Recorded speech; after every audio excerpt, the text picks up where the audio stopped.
SM Prajapat, प्रशिक्षित स्नातक शिक्षक हिंदी, आपका हार्दिक स्वागत करता हूं।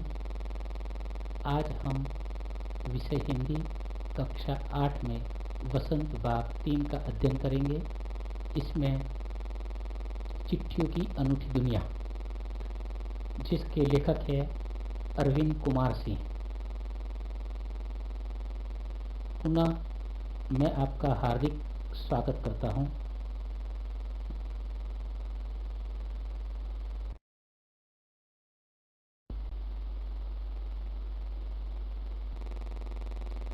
चिट्ठियों की अनूठी दुनिया के लेखक अरविंद कुमार सिंह।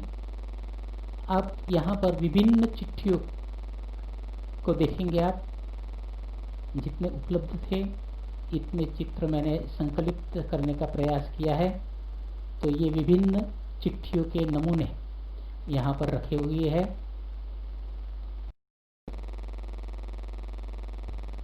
अब हम चिट्ठियों की अनूठी दुनिया में चिट्ठियों को एक स्थान से दूसरे स्थान तक ले जाने वाले माध्यमों को हम देखेंगे।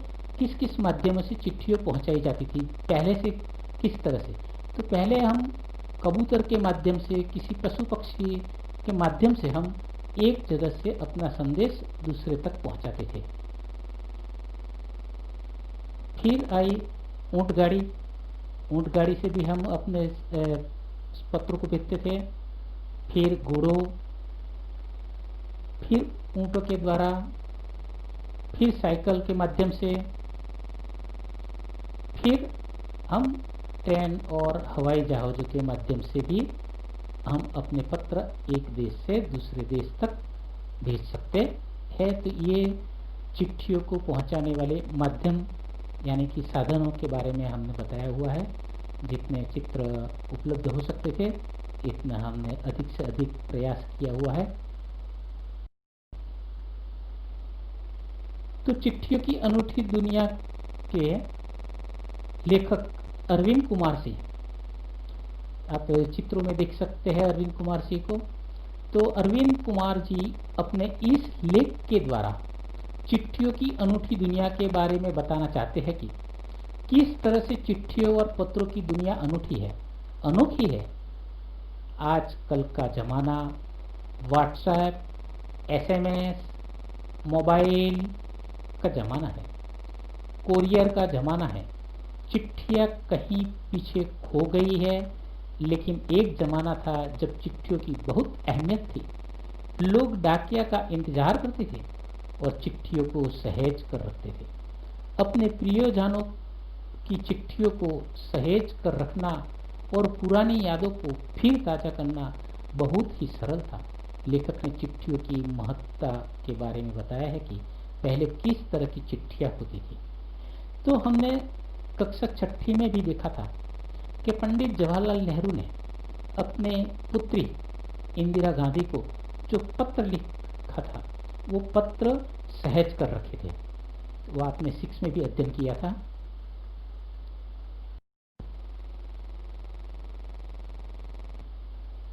तो देखिए, लेखक पत्र की महत्ता बताते हैं कि आज का युग वैज्ञानिक युग है।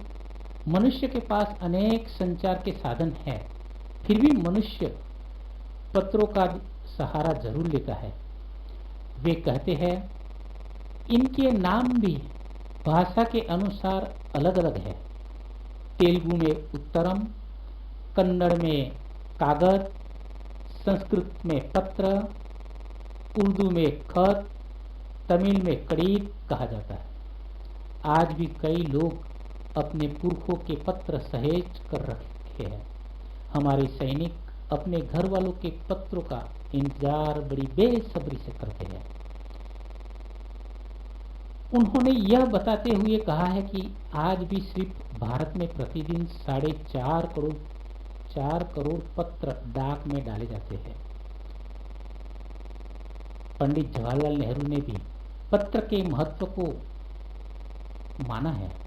आपने देखते हो पंडित जवाहरलाल नेहरू, उन्होंने भी पत्र को माना है,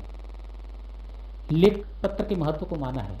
लेखक कहते हैं कि 20वीं शताब्दी में पत्र केवल संचार का साधन ही नहीं अपितु एक कला मानी गई है।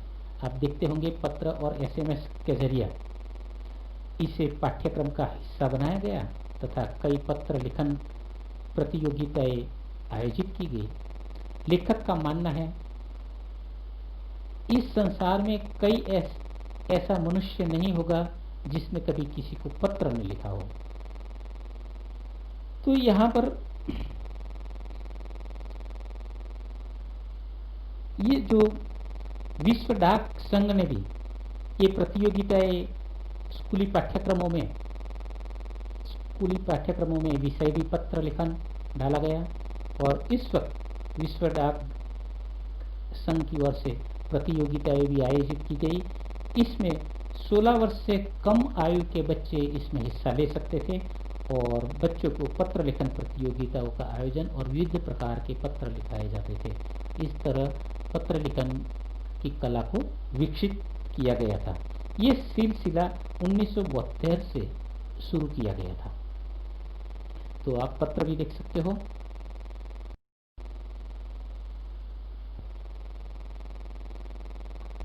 पत्र सिर्फ एक संचार माध्यम ही नहीं है, ये मार्गदर्शक की भूमिका भी निभाते हैं। मोबाइल से प्राप्त एसएमएस तो लोग मिटा देते हैं, परंतु पत्र हमेशा सहेज कर रखते हैं। आज भी संग्रहालय में महान हस्तियों के पत्र शोभा बने हुए हैं। महात्मा गांधी के पास पूरे विश्व से पत्र आते थे और वे उनका जवाब तुरंत लिख देते थे। रविंद्रनाथ टैगोर और महात्मा गांधी के पत्र व्यवहार को महात्मा और कवि के शीर्षक से प्रकाशित किया गया है।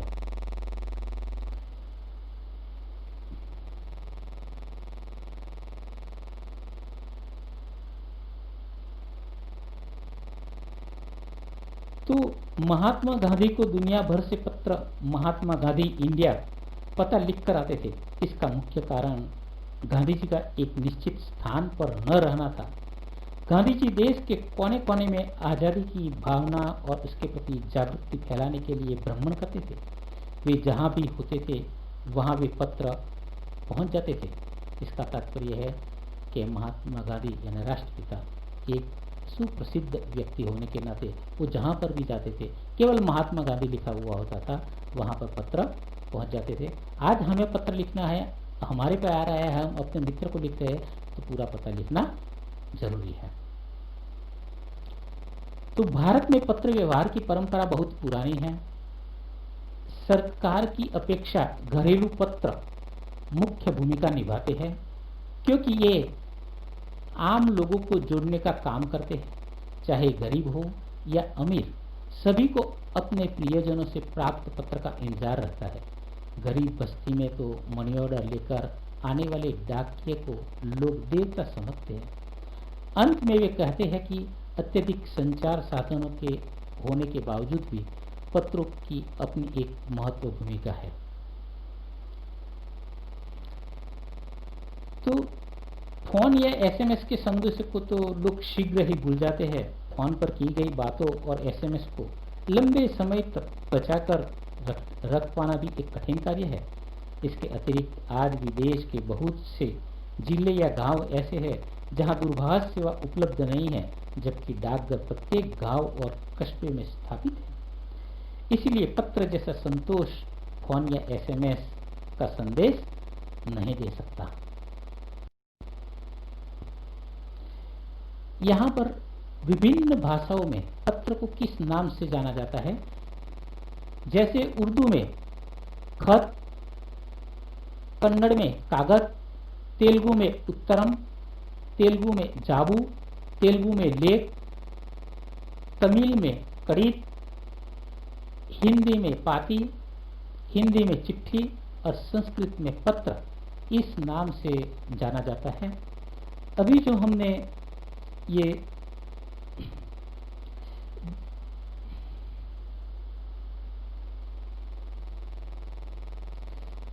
इससे वर्तमान समय में बड़े शहरों और महानगरों में संचार साधनों के तेज विकास तथा अन्य कारणों से पत्रों की आवाजाही पूरी तरह से प्रभावित हुई है। लेकिन देहाती दुनिया आज भी पत्रों पर चल रही है। फैक्स, ईमेल, टेलीफोन तथा मोबाइल ने शहरों में तो पत्रों के महत्व को कम किया है, लेकिन देश का अभी भी बहुत बड़ा ग्रामीण भाग पत्रों पर ही निर्भर और आश्रित है। आज पारिवारिक डाक की अपेक्षा व्यापारिक डाक की संख्या लगातार बढ़ रही है, लेकिन भविष्य में तकनीकी विकास के चलते फैक्स, ईमेल, टेलीफोन आदि चिट्ठियों की जगह ले सकते हैं क्या? ये लेखक ने हमारे सामने ये प्रश्न रखा हुआ है।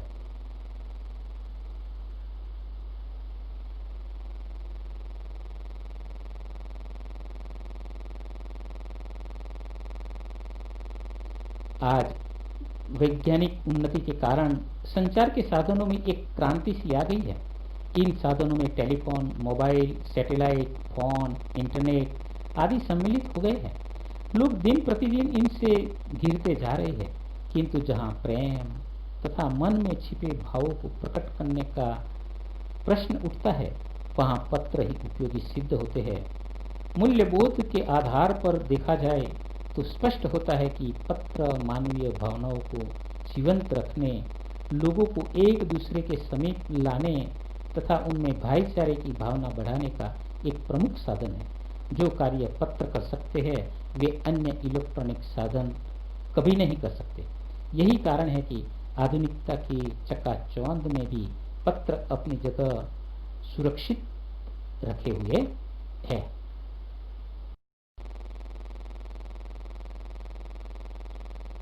आज हमने चिट्ठियों की अनूठी दुनिया का जो अध्ययन किया, इसका मूल्यांकन करेंगे। इसके तहत आप अपनी कॉपी में गृह कार्य कीजिए। प्रश्न 1,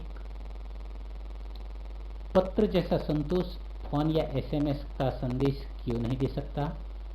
प्रश्न 2, गांवों या गरीब बस्तियों में किसे देवदूत के रूप में देखा जाता है? इस अध्ययन में अगर किसी भी प्रकार का संदेह या प्रश्न है तो आप मेरे ईमेल या दूरभाष पर संपर्क कर सकते हो, या आपको कैसा लगा ये मेरे कमेंट बॉक्स पर भी आप अंकित कर सकते हो। धन्यवाद।